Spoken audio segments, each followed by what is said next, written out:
Stand up, son, let's see if your father taught you posture. The host's voice cut through the stage lights like a whip. The studio audience chuckled as Malik Carter, a 13-year-old black student in a too-big blazer, hesitated. Sitting in the middle of a student panel on leadership, he hadn't expected to be singled out. But now, all cameras turned to him. He stood slowly, hands clenched by his sides. The white host, Josh Coleman, reached over and tugged at Malik's sleeve with a smirk, adjusting the boy's posture like a mannequin. There, Josh chuckled. Now you look like you belong. Laughter grew louder. Co Halls, Malik's teacher, didn't flinch. She folded her arms, nodding slightly as if this was all perfectly normal. Malik comes from modest roots, she said. But we thought it'd be good for the cameras to hear from someone like him. Malik stared forward. Not a single word. No tears. Just silence. Josh leaned into the mic. I mean, your dad's not a senator or anything, right? What's he do, drive a bus? But someone had just entered the edge of the stage. A man in a gray suit. Government badge on his chest. His eyes locked on the host. And he had heard everything. Malik sat back down, slowly, like the breath had been knocked out of him. His hands returned to his lap, fingers trembling slightly.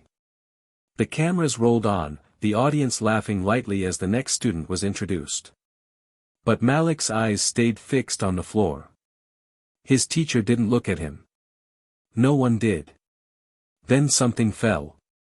A thin leather wallet had slipped from Malik's inner blazer pocket.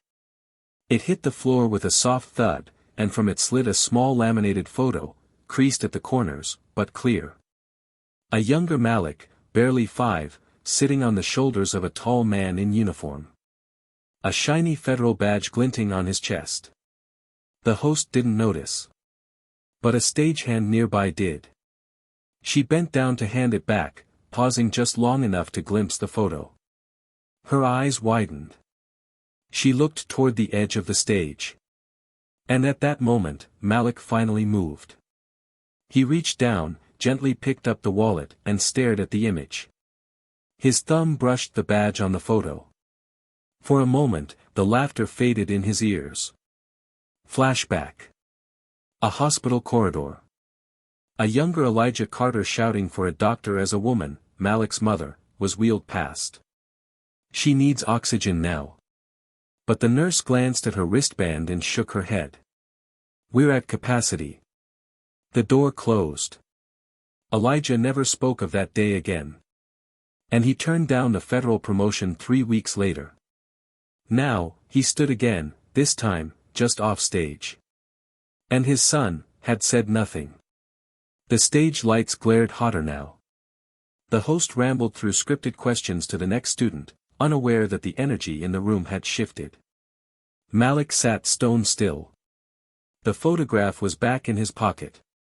His eyes stayed low, but his silence had become heavier, almost deliberate. Then came the footsteps. From the rear door of the studio, a tall man in a tailored gray suit walked briskly toward the stage. No one stopped him. No one dared. The badge on his chest caught the light, emblazoned with the seal of the state attorney general's office. Cameras swung toward him instinctively. Elijah Carter stepped up onto the platform, his gaze never leaving the host. Josh Coleman froze. The words on his cue card died in his throat. Elijah didn't raise his voice.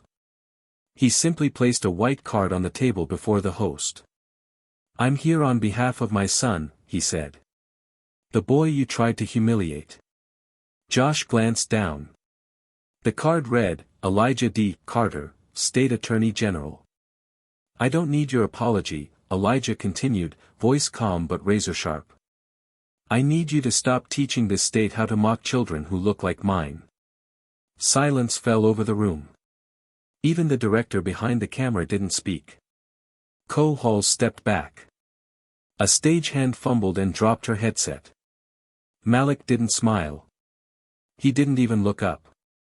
His father had already said everything. Elijah turned, took his son's hand, and they walked off stage together. No music played. No applause followed. Just a room full of people, staring at the truth. And no one dared say a word. After everything Malik endured, he never had to raise his voice. Because sometimes, justice arrives not with a shout, but in the footsteps of someone who's seen too much to stay silent. If this story moved you, leave a comment, share it with someone who needs hope, and subscribe for more true stories that reveal what power really looks like. Justice doesn't shout, it walks in wearing a badge.